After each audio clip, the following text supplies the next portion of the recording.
All right. Welcome to the Delhi podcast. Very special guest today, Coach Randy Bennett from St. Mary's, and my college coach for 4 years. Thanks for coming on. Great to be on. Thanks, Delhi. This gonna be fun.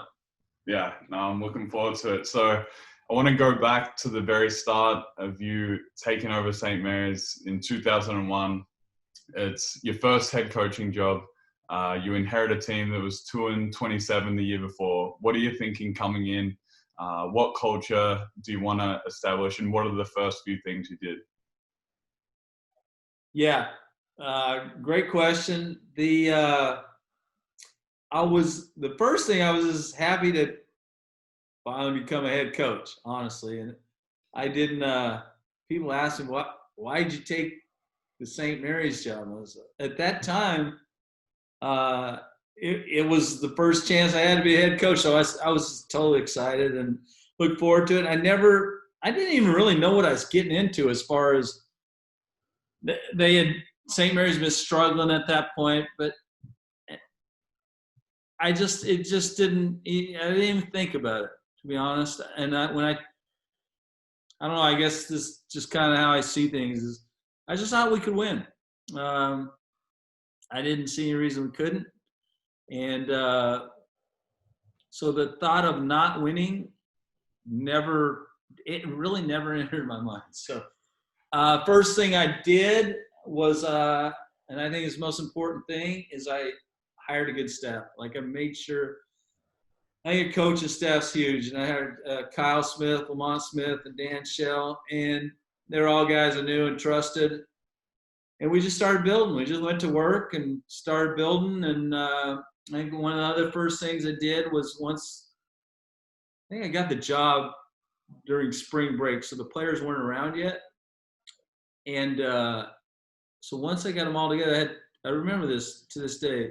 Like we had our first team meeting, and they had lost so much that been beat down by losing, which can happen, and I hadn't dealt with it that much, but it was real. And so I just started them all off with, which same thing I do with our guys now, but hey, you got a fresh start. I never went back and watched the film from the year before. And so everybody got a fresh start. I told them, listen, here's the deal.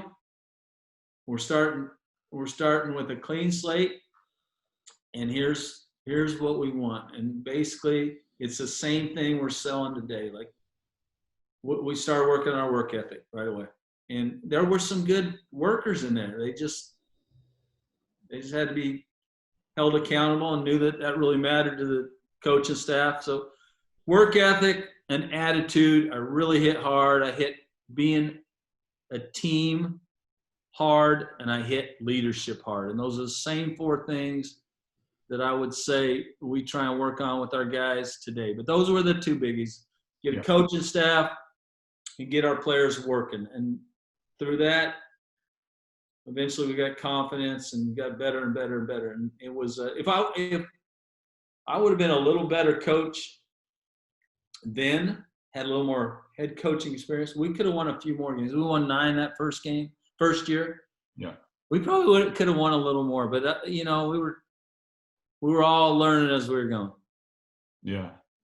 And then not long after that, you got your first Aussie in, and that kind of kicked off the Australian pipeline. Can you give us the story? I mean, everyone, I'm sure, always asks you, and they always ask me why there's so many Aussies at St. Mary's. Can you tell us how that went down?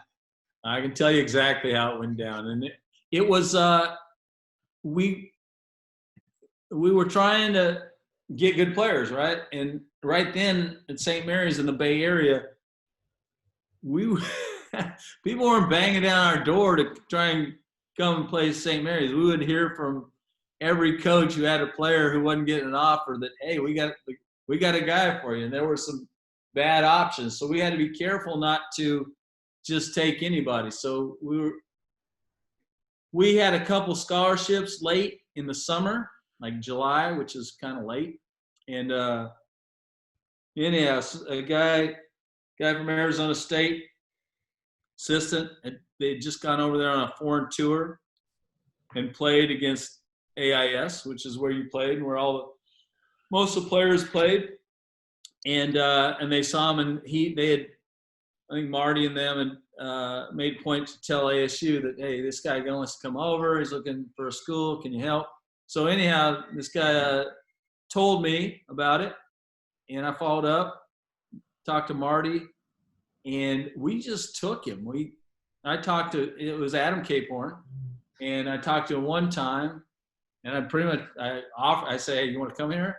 Because we didn't have much time. It was probably early August, and we were starting school in late August, and I had never recruited guys from Australia, so I didn't know all the visa stuff and all that. But anyhow, we took him pretty much based on a recommendation. I talked to Marty Clark, who was since then become a really good friend and coached on my staff, and you played for Marty. But I didn't know Marty very well either. So but I talked to Marty, I talked to the kid.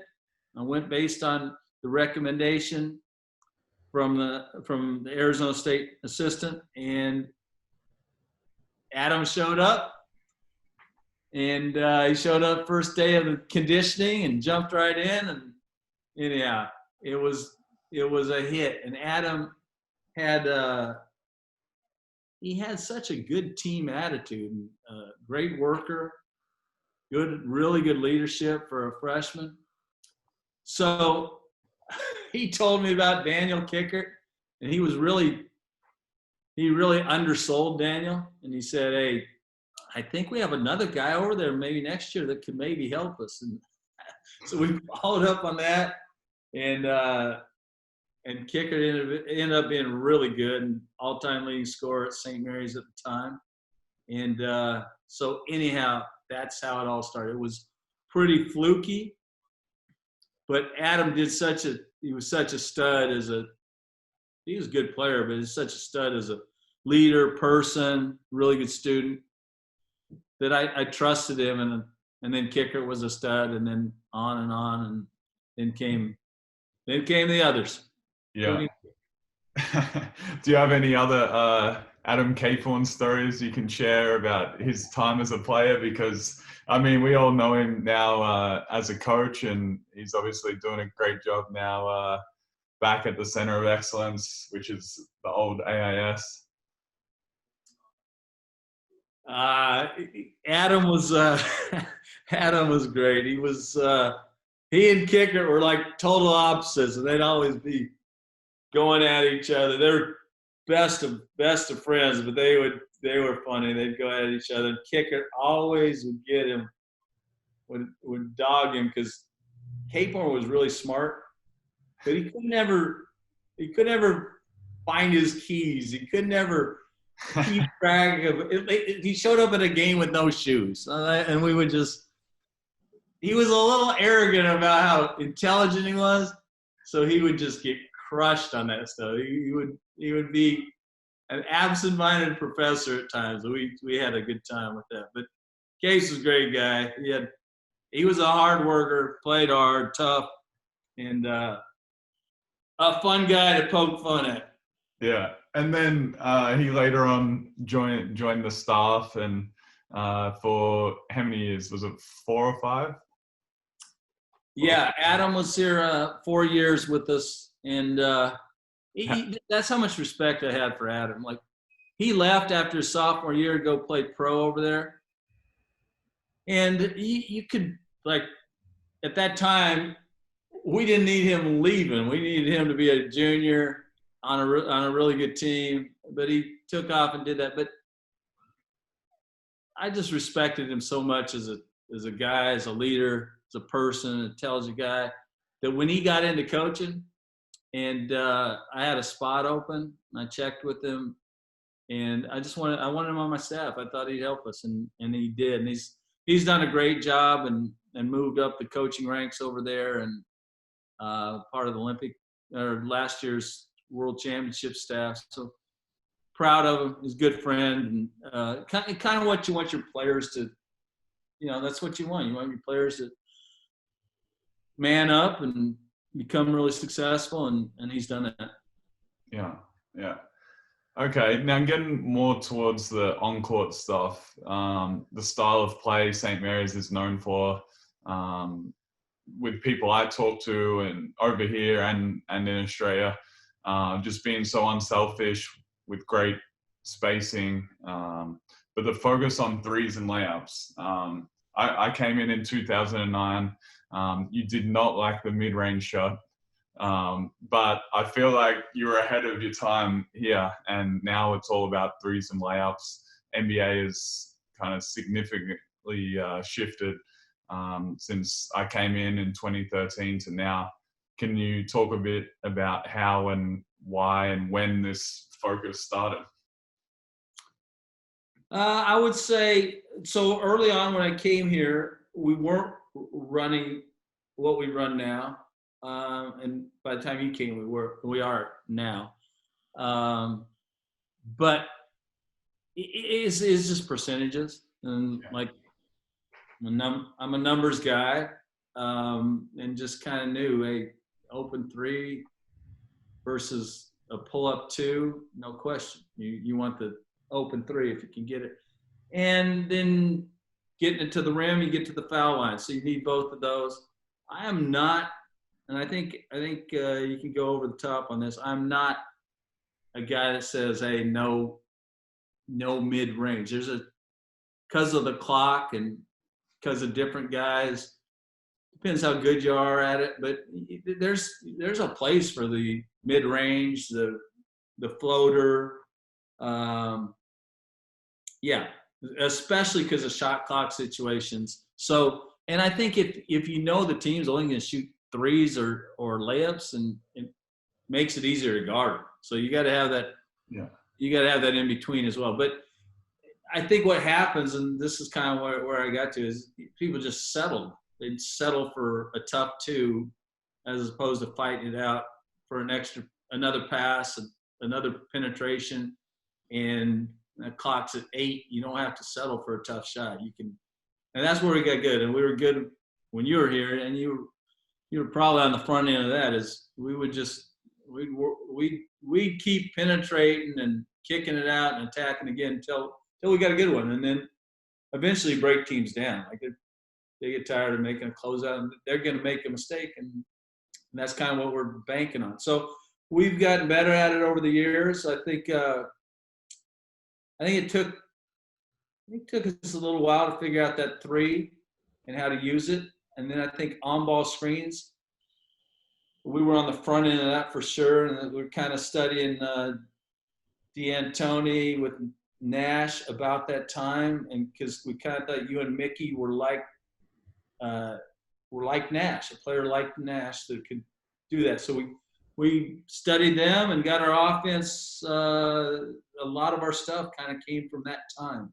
And he was on the front end of that as well. Yeah.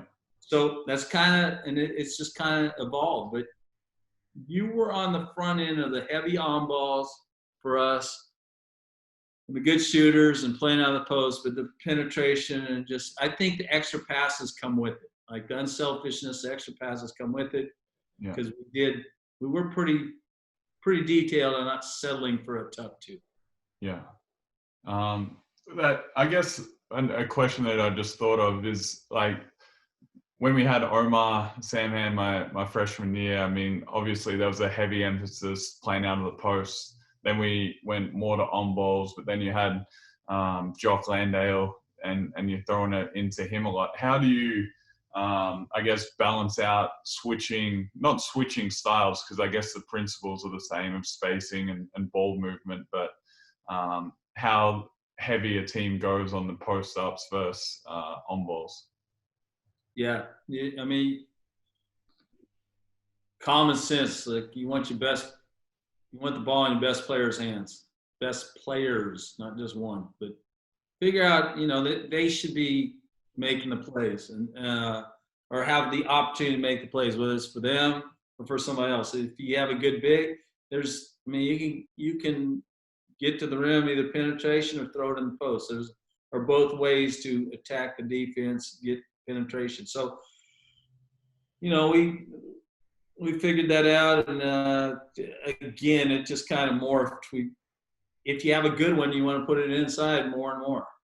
But you want to balance. You gotta have, if you're gonna be any good, you gotta have both. You gotta be able to get penetration through your guards or your perimeter players. And so every year you evaluate the pieces you have, and then you put the puzzle together. And so when you have a Londale or a Omar or a Waldo, one of those guys, that's what you do. The other thing on that is they won't get good unless you throw it into them, and they get to see that coverage time and time again. And as you know, we did that a lot in practice, and we'd play out of the post a lot, and we figured out that our guys get pretty good and they make good decisions. And then when they get good enough to score over a single coverage, then you got it, because then they got to bring help from somewhere, and now your bigs get good at kicking out, which is what Omar did. He became a very willing passer and a good passer, and so did Londale. So I think it all goes together, but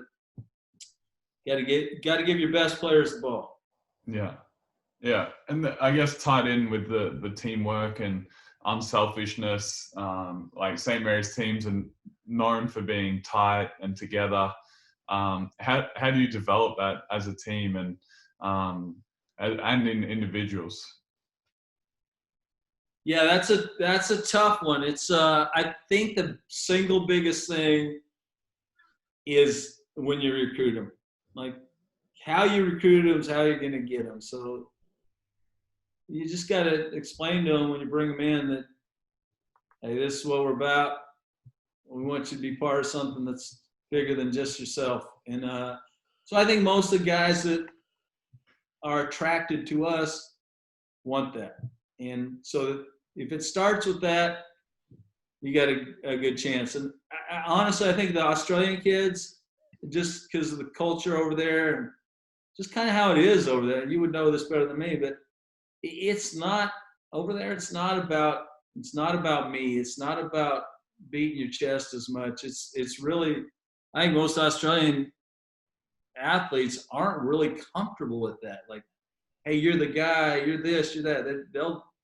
You're one of the best examples I know. You'll deflect that in a second. You'll get it back onto the team or back onto somebody else, and don't really want to just talk about yourself. So the unselfishness of the Australian kids really helped our program, and that's how I think it should be, and that's kind of how I was raised, and we came up as more like that. But it's changed over the years a little bit for obvious reasons, and but kids still like it. Kids still like to be part of a team and part of something bigger themselves. I think you see it.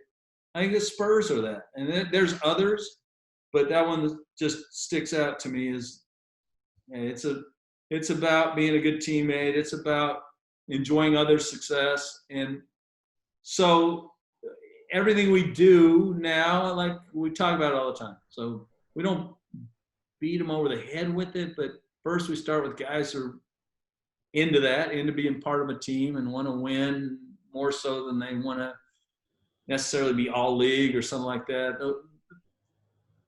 Those things that our guys know, the individual awards will come if the team has success. So, yeah, we emphasize our leadership from our players. We really talk about that, and everything we do is about, working in that area, is being a good team, being a good teammate, good leadership, those things. And then, I mean, obviously that team aspect doesn't change, from when you first started to now in what you look for in a recruit. But what are some of the things that have perhaps changed over time, or you've learned from looking at different recruits, like what's going to work for the St. Mary's program or not? You know what? Not much. I think I don't think it's that tricky. I think it's, you want good players, you want good talent. Good talent can come in different ways. You could have a really good athlete, you could have guys really skilled, but I wouldn't limit myself to either one. Like, find a guy who's a good player. That I think work ethic is huge. I don't think you can't come close to your potential if you're not a good worker. So I really study that. And then attitude.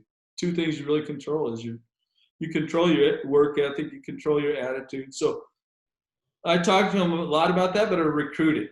And How do you evaluate that in a recruit? That's like what I would think would be tough. Like, is it, how they compete at these different AAU or high school teams? Like, how do you evaluate that? you know, you can evaluate talent obviously by watching. You have to watch and evaluate the talent, But the other one, I need to talk to him.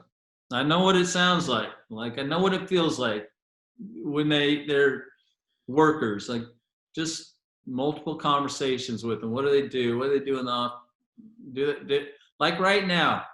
Who's finding a place to play during this coronavirus? Like, who's hustling up a gym to get into? They may not be playing 5-on-5, but they're finding a way to get in a gym, or they're lifting, versus the guys that they're not doing anything. And the guys aren't doing anything.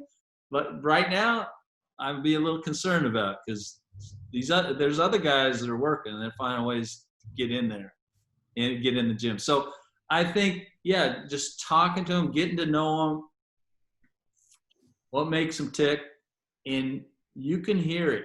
You can feel it when you spend time with them. You can get it done on a visit, but you can get it done on the phone. I want to get to know them, and that'll help me. That really helps on attitude as well. See, I try not to be too judgmental, but there's certain obvious flags. If the guy's got a red flag, he's gone to 4 schools in 4 years, and I don't know if that guy's going to make it all 4 years at your school and college either. So there are things like that again, I'm not over the top on it, but I'm paying attention.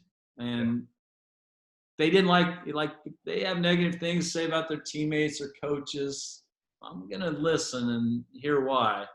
And it's usually not a positive. So you scrub them down and see if they're going to fit. Because for us in our program right now, and always, the worst thing is if a guy transfers. You put a couple years into him when he's supposed to be a really good player for you, and he transfers, that kills you if you're trying to run a program with 4 and 5 year guys, a development program where you're banking on guys getting better. And that's what we're doing. So it's really important we get the right guy. Yeah. And I mean, you've got some great, I guess, under the radar recruits that have improved a lot. They've gone on to become, all WCC players, program greats, Jock, Omar. What drew you to recruit these guys? And did you know they were going to be that successful coming in? I'm not going to put you on the spot. You'd be one of those as well. Like, there's not a lot of people that thought you're going to be an NBA point guard out of when you're 18 years old. And so anyhow, what draws me to those guys? Usually those things I talked about. There's a number of things, but you ask around, you find out, you talk to people who have coached them, you talk to people who coached against them, and I think you get a lot of information right there, because if you've coached them, you really know the guy.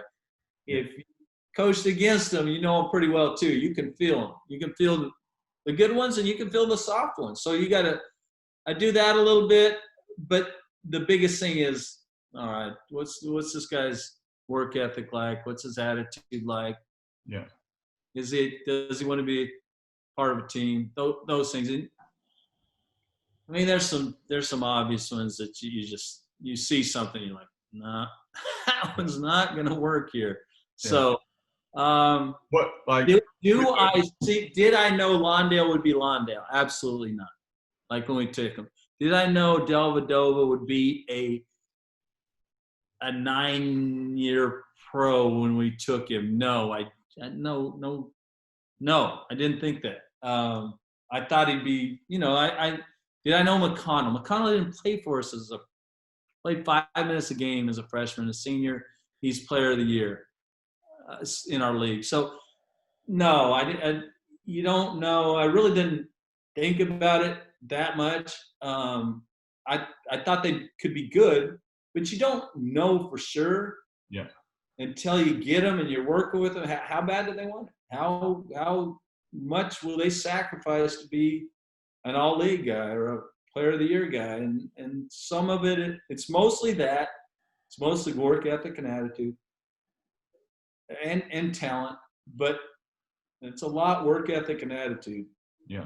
Um, What are some of the things you track, or like the key performance indicators when you're tracking players that have been in the program for 1, 2, 3 years, like they're heading into their junior or senior year? Like, do you know when a player is going to make a jump like that? yeah, you can see it coming. I'll just so we're always tracking efficiency stuff and the obvious stats. You can study we'll study the other, not so obvious stats, but just by the obvious stats, you can see it coming. As far as an offensive player, defensively, you can have to use another set of data, but just offensively, it's not that hard. Who can make buckets and who makes that, good assist to turnover ratio, shooting good field goal percentages, things like that. You can see it coming. You do your little efficiency rating thing and you'll see it trending up. And after we've done it over years, what one. All right, this guy's statting out. This was what Patty Mills was as a freshman. All right, this is what Jordan Ford was as a freshman. So you can compare player to player, and then you can compare the player to himself the year before and see the improvements as far as the jumps that they make. So yeah, you can do that with your players. I can do that with my team. Like I have a pretty good idea when we're going to be good. Like when we're sitting on some guys that are playing at a certain number and they're returning, well, you'll know those guys pretty well. You'll know your team pretty well. You'll know what they can do. All that stuff helps. It's going to help you get off to a good start, and you can almost predict it unless there's an injury that you'll be pretty good. Yeah. Is there anyone who hasn't had a great year the year before but have made a big jump in the summer, and you can tell by statting it out at practice before the season starts that they're about to make a jump based on that and not the previous season? Every year. Yeah. Happens all the time. Like Lawndale, like freshman year, he wasn't that good. You wouldn't have seen it coming. Sophomore year, he got better, pretty good, but still wouldn't have seen it coming. Then he went.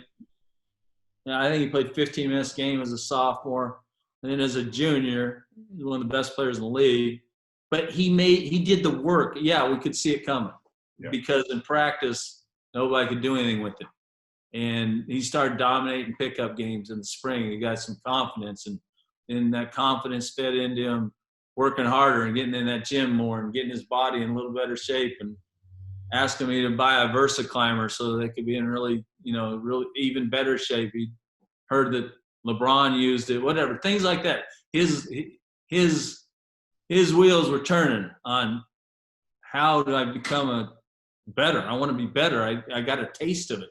And then it was over. So it happens. I'm using a guy that we know, but there's other guys that play lesser roles that do the same thing. Yeah. Yeah. What about the mile? I know that's your favorite. It's definitely not a favorite of mine, but I know it's an important thing in the program, and I think I understand it more now than I did even when I was playing there. What you're trying to test and how it all makes sense. Maybe not so much at the time, but can you talk a little bit about the mile and how important that is? So yeah, the miles, our deal. You could use a yo-yo test. You could use something else. I don't know. But for us, it was, it's a measurement that's pretty accurate. It's going to tell you what kind of condition you're in. It's long enough. You can't just out-athlete it. And we've done enough. There's we know what time is. You should be able to make. Some of it's position related, but the biggest thing on the mile to me was you're going to show a commitment as a player that you're committed to your team and you're going to come back in shape. And back then we couldn't work with them in the summer. Now that we can, it's easier for them to stay in shape because we can work with them in the off season and whether it's just individual workouts. But back when I started, we couldn't. And so this was sitting out there, something they knew they had to do when they came back. Once they came back, it was a leadership piece. It was, hey, I'm going to come back and I'm going to do my part. Everybody's expected to make the mile. I'm going to do my part. I'm not going to let down my teammates. And I thought that was, being in shape was important, but doing that for your team, I thought was just as important. Just, you're going to show that you're all in. I did my part. We expect everyone to do that. So, yeah. It seems like the times are getting quicker and quicker. I see people, I used to be on the board at one point and I've been knocked off a few years ago now. Are guys getting quicker on that? What's going on? It is 100% that we can work with them all season now. They're not getting any faster. Don't worry, Dale. But it helps. The best way to get in shape, don't get out of shape. And that's kind of what goes on now. So they're, you know what? They all knock it out now. Back in the day, some guys missing that thing. Yeah. I never missed it. I think I was injured 1 year or 2 years, but maybe. You were toughing it out. 5:25. I think I got a 5:17 was my best. 5:17. That was my best, I think. That's a good time for a big guard. Big guard. Post ups. They don't believe me that I used to post up at St. Mary's. I think I could name the drills you start at practice still now. Star, weave, rush. How much of what you do as a program is routine versus superstition? I know I have my superstitious routines and things that I do. I won't tell you who suggested to ask that question, but what is the balance between routine and superstition, you think? Well, part of it is I trust me, I have plenty of superstitions, mostly game day, but I'm gonna have to ask you about a few of those, what they are. I'm on the high end of crazy on them, so. But the practices are, it's kind of on some of the stuff is if it ain't broke, don't fix it, and we've had success with it. I know what we're trying to accomplish. Mostly in those practices, you know the deal. I want to get guys warmed up without, I don't want to hurt them, so I want them to get warmed up before we get to anything real physical or it's 5-on-5 or something like that. So we work on skill to get them there, and so most of the stuff we do on the first probably 30-45 minutes practice is straight skill stuff, whether it's going to be passing, dribbling, or shooting. And so those are the drills, and I think they work to get them warmed up without hurting them, and they're getting something done. One of my big deals on a practice is players have to enjoy practice. It's a long season and a long deal, and so you're balancing those things. You don't want to get them hurt.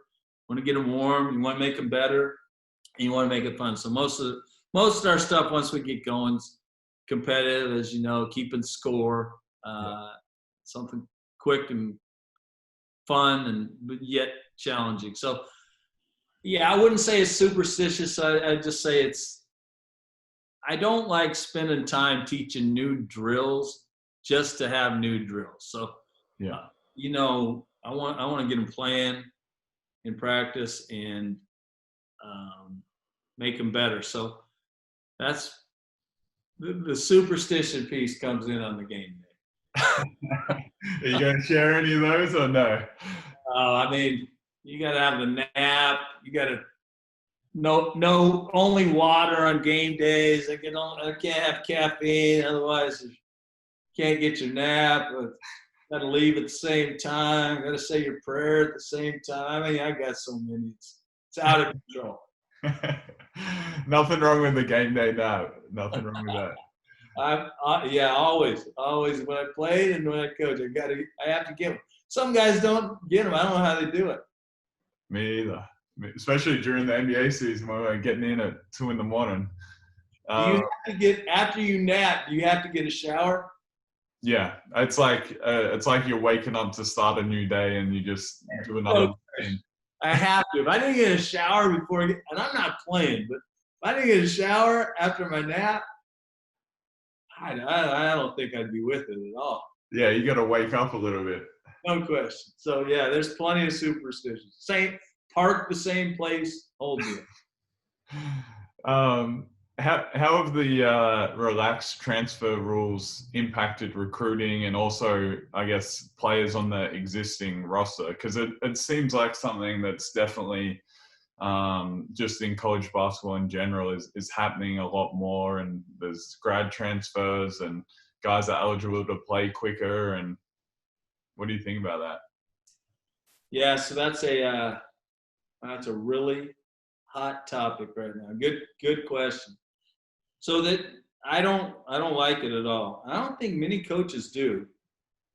It's not. They're gonna pass it here soon, where you can, in college basketball, you can do this in other sports. So I get where they're coming from. Like if you're in women's soccer and you want to transfer from one college to the other in Division I, no problem. You transfer, you're eligible immediately the next year. In basketball and football, and I think women's basketball too, if you do that, you have to sit out a year unless you get a waiver. And but basketball is different than women's soccer or men's soccer. I mean, the recruiting, the amount of money these guys are worth at the top, and it's not just the one and dones. It's an EJ Rowland for us. It's a guy that he can make a lot of money overseas for 16 years. So these guys, it's just, I don't want to say it's a bigger deal. It's just a different deal. And so now we'll see. It's trending towards you can transfer and be eligible immediately in the school. So more and more kids are transferring, and you can get a waiver easily right now. So I don't think it's good for building team culture. I don't think it's good for college basketball. I really don't think it's great for kids. I think as soon as something doesn't go their way or gets a little tough, they can just bail out. I don't really like that, but I understand in some situations the kid's not playing. He's behind some other guys that are same age or younger. He probably needs to leave because he needs to play. I get that, but I don't see any reason you can't sit out. And extreme hardships, I get that. Like have a family member that's, close family member that's not doing well, you need to go back and be around that or something. I get that, but it's just become more and more, and I don't think it's good. So for me, the only thing I can control is how we run our program, and the deal on that is I think you got to make sure you do even a better job finding guys that are about what your program is about. And we're trying to build a family and a program, and the trust is two ways. We have to be good to our guys, I think, on the front end, and when it's not flip it on them, not recruit, not necessarily can't just get rid of them when they're not quite the player you thought they were. So things like that, as a coach, you have to do that. What you should do, you should look after your players and treat them like family. And so that doesn't always happen, but I think a coach has a responsibility to do that. Make sure they get their degree. Make sure they, if that's where they want to be, that was the deal they signed up for, and you try and make work. Maybe they don't play, but they still have their scholarship, and you stay with it. So I'm rolling more with that, Yeah. and hopefully and when we recruit, we're trying to get guys that are into that, and that's what we've done. And I think you can still do it, but it'll be interesting because it's changing, and I think you just have to even do a better job of building your culture, selling teams, selling great attitudes, selling working hard, leadership. I think same things. You just have to double down, do an even better job. Yeah. Yeah. One thing now with being a head coach, about to go into your 20th season with the Gaels, you have a large growing coaching tree. A number of former assistants have head coaching jobs. One player, I think, that I know of with Golden at USF now. Like, what do you, some of the things you look for in an assistant coach, and why have so many gone on to not only get head coaching jobs, but have great success as well? Yeah, the reason they've had success is because they're good. Bottom line, like they're good. Wasn't like we turned them into these great coaches. They had skill sets. They were, sharp guys, good leaders. Kind of been around it, loved it, like you guys, like you that studied their craft. Coaching is different than playing. You got to study it, and you have a skill set that's different than playing, and you got to work at it. So that's the reason they've been good or been successful. We've had some really good ones, but I think the thing St. Mary's done, our program's done, and this is not me, this is all of us, players, coaches, administrators. We won with good guys, and people want a piece of that. So if you lose, they're not really knocking on your door for personnel out of your program. But because we've had success and had guys gone on, and it's just like players. If players go on and they're good pros and have won, people are going to want a piece of that. They're going to want those players as part of their team. So same thing as coaching. I mean, ADs, they study their craft and they're looking, and you have a guy like Kyle Smith who was here 9 years and helped build this program, and he's went to Columbia and turned that program, did well, went to USF, did a good job there. Now he's at Washington State. That helps the next guy. Yeah. Like, then Rick Troy goes and does his thing, and Marty Clark does what he does in Australia, and Adam Capone and Iran. So I think that's what people want to be. They want a piece of success. So they know that it's no different than us trying to find a guy off a really good team or finding a coach that's a really good coach. And so I think that's the deal. I will tell you this: it's probably that, and seeing your players grow up, become dads, leaders, might be coaches, but seeing your assistants and your staff go on to become head coaches, super gratifying. And you're just happy to see them get the opportunity that you did. You, as being in the business as long as I've been in it, you know how hard it is. It's hard as heck to get one of these jobs. So when you see one break through, you're so pumped for them. And then they do the second hardest thing after getting it is keeping. Yeah. And so when they do well and keep it, you're proud of them. And players, same thing. Like, you see them and they want to be whatever pros, and they make it, and then they double down, they keep getting better, and then they're when they come back and tell you that they appreciated being part of the program and it helping them get to where they got to. That's the best. Those are the two best things. It's bigger than any of the wins. Yeah. No, that's pretty awesome. And then a close third might be some of these alumni weekends. And we recently had the 2010 Sweet 16 reunion. What do you enjoy most about getting former players and teams back together and their families now on campus or at your house on the hill for some tacos? By the way, we're due for one of those. I'm a little ticked off they moved these Olympics back because I was planning on it next year. I may have to wait one more year, and then I'll have to deal with Kicker saying he's too old to play, and EJ saying he doesn't want to get hurt. So all those things. But yeah, that's a part of what I was just saying. Like seeing guys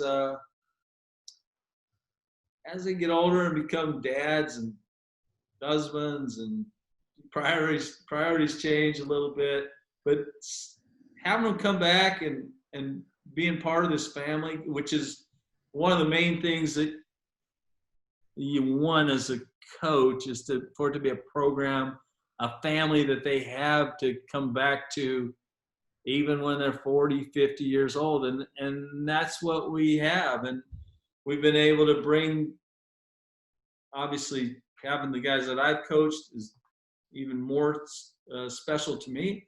But even the guys that went before us, and to have them back and have them part of it and feel that this is their program as well. And that's kind of what I wanted is, hey, this is my program. This is you guys' program. So you guys have done what you've done, the players, to make it special so that you can have it for the rest of your lives. And so we're lucky. We have the right kind of guys that have done that. St. Mary's is kind of built for that, by the way. Just the small private school and tight relationships. A lot of you guys end up finding your wife at this school, playing on another team, and whatnot. So anyhow, all that is part of building a family and them and getting to see it happen, and them coming back and just saying thanks. So yeah, make sure you don't miss this next alumni game. I don't want to hear any excuses. You've been nails on it. You've been nails. You're there every year. So as long as it doesn't clash with the Olympics, I think I'll be there. So I schedule around you and Mills. I know there's, so many memorable moments that you could pick from, but could you give me a couple of significant ones that you think have altered the course of a season or maybe the trajectory of the program? You trying to get me to bring up the Delva Dagger? No, you can exclude that. That was a big one, by the way. Yeah, I still cop a bit of heat in Utah when we play there over that, I think. Crazy how many people still remember that thing. But yeah, you know what? There's some little watershed moments along the way, and I thought, like our first time, my fourth year here, it took us a while to build that thing back up. But my fourth year, we broke through and got back in the NCAA tournament. That was a big deal. Like, I think we still would have got to where our program is, but you maybe don't if you don't break through that year. Because the next 2 years, we lost a lot of those guys, and we had to build it with freshmen and build it, with new young guys, which is the route we went, which was more solid. But I remember beating Gonzaga for the first time. And Marigny went off and had 30. I can remember that game like it was yesterday. So it was a big one. Then I think there's plenty of other ones. Anytime you go to the tournament, you remember those. But then your freshman year, 2010, when we went to Sweet 16. Obviously, that one, was a big one for our program. Just beating Villanova to get to Sweet 16, that whole deal. People did not see that coming, as you remember. Like, Patty left as a sophomore. He was supposed to be a junior that year. But we lost off the year before, which was a very good team. we lost 6 guys, and people pretty much had written us off. And because Mickey wasn't Mickey yet. He was just a role guy off the bench. And Omar was good, but they didn't see that one coming. And then, they just didn't see you coming as a good starter as a freshman. And they, Ben Allen had been sitting on the bench for his whole career, and now all of a sudden he's a good starter, and all fit together. So that was a huge one. I think. Are there any specific moments from that year, like a regular season game or like a pre-conference game or a moment or anything like that when you look back on those seasons? Because, I mean, everybody remembers the tournament or... Yeah, there's lots of them, like in each one. And there's a lot of individual plays that you remember. But like the first time we went, I remember Marigny going off in that game, and you could just feel it. Like the place was electric, and everybody knew what was at stake. Chance to, knock down the champ. And so you had to break through on that. And guys had to have enough confidence and belief that they could do that. And then obviously beating Villanova in that game, like you and Mickey hitting 2 kind of crazy shots that were huge shots, and all the things that went with that. And then, on a lot, each year you can remember the big moments of each year on a big year, big season. One of our biggest was 2 years ago. We won the conference championship, and that was a huge one because we needed that to get back in the tournament. We needed that game to get in the tournament. I don't know if we make the tournament otherwise. And so to knock off number 1 Gonzaga at the time in a game people didn't think we had any chance. And so those are some of the big ones. There's so many of those type situations that, you've had 19 years. You're gonna have a lot of them. We have. And so anyhow, those were 3 of the biggies, but I think you usually associate it with your years that were special seasons. Yeah. Do you ever go back and watch not just the highlights, but like the full game tape of any of those? Never. I mean, during the year, like when you're in that year, you do, like, hey, let's see what we did last game. But just to watch them, I never did. It's weird, but I'll have plenty of those to watch when retirement hits. I'll do something. Yeah. Who are some of the most influential people in your circle? The guys that I played for, and I think early in your career, earlier in your coaching life, I think those guys, for whatever reason, are the ones that impact you the most. I know they were for me. And my high school coach, Bud Doolin, was he was good for me. Like I needed him, and just basketball wise, and just helping me to be more unselfish, things like that. So he was, my dad was, and I ended up playing for my dad, but just being around. My dad was coach, so I was always around it. Even when you don't think he was impacting you, he was, because you're always around. So, and then a guy named Roy Shuri, who I played for, and then I coached with. He was just a legend of a coach in Arizona. He's a dear friend, but older guy that is a heck of a coach. So he did. And then the guy I first started coaching with, Hank Egan, was really really important to me. And he taught me the craft as far as college coaching. I didn't know what I was doing as far as Division I coaching. So anyhow, I learned from him. He's such integrity. He's a really good coach. And I learned he's huge. All these guys are guys that look up to a lot. And if I had a tough decision to make, I'd bounce it off them. And there's been others. I mean, I worked with Tim Floyd. He was huge my first 2 years, and he kind of taught me the roadmap in this business. He's really good. I'm good friends with him. And I was lucky enough to work with Lorenzo, Romar, and Brad Holland. All those guys. If you work with it, you work underneath them, you'll learn stuff from them. Those guys were later. So what I kind of thought should happen was already in my mind.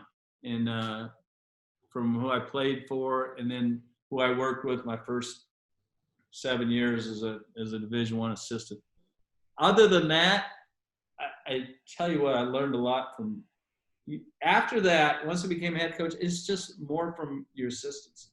They're bringing stuff all the time. You're working with them. It's not like I'm telling them what to do. They're telling me what to do just as much as I'm telling them what to do. So, like Kyle and like Lamont, Rick, Ron, all those guys, all Marty Clark, learned a lot from all of them. But those other the guys I was with early on are kind of, if you ask me who are the guys that really impacted me as a coach the most, it would be those guys I mentioned at the beginning. Yeah, no, that's really cool. And you do it long enough, there's too many guys to mention in one little podcast. Yeah. No, I understand, but that's cool. Knowing, especially at the beginning. I mean, that's, I guess, where you build your blueprint. That's cool. My last question for you. Do you think about retirement? And I think you're obviously still doing a great job. And if and when you do, what would the best version of that look like? Yeah, so I do. Every time we lose a game, I think about retirement. So it motivates me to try and prepare better, so I don't have to think about it. But I'm getting there where, yeah, I think I want to. I got a lot more left in me, but you think about, hey, what are you going to put it this way? I've coached longer. I've been a head coach longer than I have left. I know that much, probably by a lot. But I think about it just to think about, hey, what am I going to do? Where am I going to live? One of the deals is get your kids through college. So you think about all that stuff. Not because I don't like coaching, but just it's inevitable. You got to start thinking about it. Anybody in the age bracket I'm in, it starts thinking about what are you gonna do after this. And knock on wood, hopefully it's my choice. I'm sure it will be. Like, you never know. It's crazy world. Where do you see yourself retiring? Are you gonna pick up golf or any other hobbies, or are you gonna stay around the game and become an assistant maybe? Like, what do you think? Oh no, I'll be out. Once I'm out, I'm out. It's I'm not doing any of this assistant. I'm not sure I'd be a good assistant anymore. But just enjoy another part of life. This will be my 36th year. About 36 years of coaching this year, because I started as soon as I was done playing college, and so that's a lot of years. So I want to hopefully be healthy and just kind of enjoy life. And golf's in the picture. Golf, take care of my body for a change. Just enjoy some things, that whatever it is. It's just maybe go see some other places during the winter. Maybe go snowshoeing for once. Basketball takes you out and all this stuff. I just know one thing. It'd be nice just being relaxed going into Christmas. You don't have conference coming up. No, that's awesome. Well, I really appreciate your time today. That was a lot of fun, and good luck this upcoming season. Gael, great job. Thanks for having me on. Can't wait to watch your podcasts. Thanks. Hey guys, if you like this video, be sure to subscribe to my YouTube channel at Matthew Daly. And while you're there, check out the Daly podcast playlist for more episodes. Thanks for tuning in.